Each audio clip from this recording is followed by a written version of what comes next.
What is the absolute hardest language in the world to learn? There's actually two. Let's talk about that. Everyone in the world loves to claim that their language is the hardest in the world. I've heard this from the French and the Polish, from the Russians to the Chinese. Yes, the French is the hardest language in the world. But is there actually any truth to these claims? Well, there are certainly difficult things about every single language, and it usually comes down to linguistic differences. And sometimes there are languages that are just flat out weird, like English for example. Like, why does red rhyme with lead and lead rhyme with read, but read doesn't rhyme with lead, Nope. and lead doesn't rhyme with red? Nope. Oh my god. Now, while this even boggles the minds of native speakers like myself, it doesn't mean that English is the hardest language in the world. Sure, there are some things in the language that may be difficult for foreigners to pick up, certain sounds that they're not accustomed to, but in the end, it all comes down to linguistic differences. The more different one language is linguistically from your own language, the harder it will be for you to learn it. And it also goes the other way too. Like, if you're a Spanish speaker that wants to learn Portuguese, it's estimated that about 90% of the vocabulary is shared between the two languages. And even though they are two very different languages, at the same time they have a lot of similarities along with a very similar grammatical system that will be very easy for Spanish speakers to pick up, for example. But in my head, there are two main sides of this question that we need to address if we ever wish to answer the question, what is the most difficult language? It comes down to the accessibility of the language, as well as the aforementioned linguistic differences. It's estimated that there are about 6,500 languages spoken on planet Earth, with about 1,000 or so coming from Papua New Guinea alone, and about 780 in India.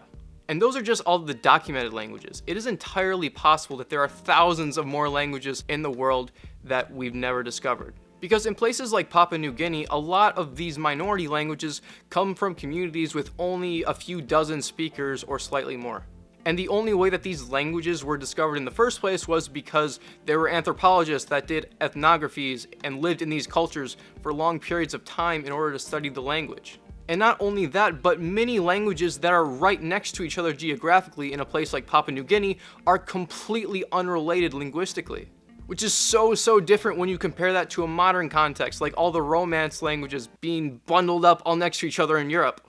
But a lot of these languages in Papua New Guinea and elsewhere don't have any resources to learn them at all. It's not just like right now where you could type in how to learn Spanish on Google and get millions of results. There are languages that we know that exist, but we physically can't really study them without actually living in the culture because there just aren't any resources.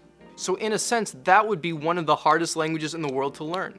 So I think that's something we really take for granted a lot of the times, is when we think about difficulty in language learning, we usually assume that there are resources to learn the language in the first place.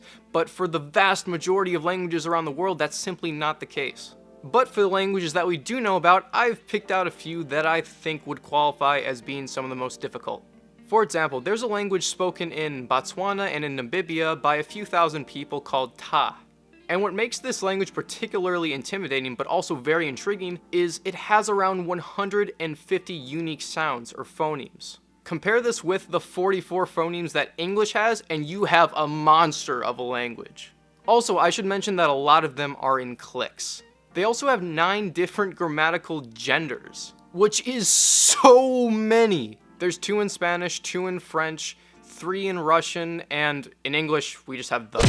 But in Ta, there's 9! And also, since Ta is an endangered and minority language only spoken by a few thousand people across the entire world, resources to study this language are very scarce, to say the least. So along with the linguistic differences and the problems with accessibility that I mentioned, Ta is definitely one to consider as the most difficult. And languages can be different in a lot of different ways.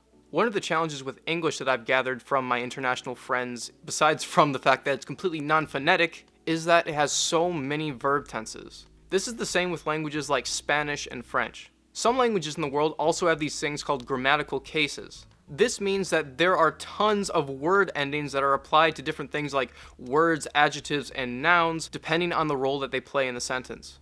So in a language like Russian, if you wanted to say the sentence, "the dog chases the man," the actual order of the words wouldn't really matter too much because of cases. And if we say the sentence in English, "the dog chases the man," we know exactly who is getting chased and who is doing the chasing. But in Russian, you could still structure this sentence like the man chases the dog, and the meaning would still be the dog chases the man because of the appropriate word ending. They use these for all different types of situations. There are 6 of them in Russian, 4 in German, and over 15 in Finnish. So if you're an English speaker and you have absolutely no idea what grammatical cases are, that's going to be a tough concept to grasp if you want to learn one language that has them. Also, if you speak English, which I'm assuming you do if you're watching this video, be grateful that you at least have an alphabet and not 50,000 unique characters that need to be memorized. But you get my point. The more different it is, the more difficult it is. But with all this said, I just wanted to give you one final thought, and that is the fact that there is no such thing as difficulty in language learning. Yes, no matter what the accessibility or the linguistic differences that one language has from what you already know, you will learn it if you put in enough time and effort. And since difficulty is all relative, it means different things for different people, so it's essentially too arbitrary to even define, which makes it non-existent. So the next time that you're thinking about studying a certain language, or you're browsing the world, looking at cool cultures that interest you, do not let the differences stop you from learning that language. Because if we were all the same, the world would be one frickin' boring place. Let's instead celebrate our differences and welcome that which we don't know. Because no matter what has happened in your past or who you are today, you can learn any language that you want. Those are my thoughts on the matter, guys. You can check out 2 more of my videos here. Let me know what you think in the comments. What do you think is the hardest language in the world? Do you agree with what I say, or do you have a different idea? Thank you all for watching, and let me know what you think about this new background. It took most of my weekend to set it up, but I kind of like it. I hope you all have a great day. Don't let anything hold you back, and peace.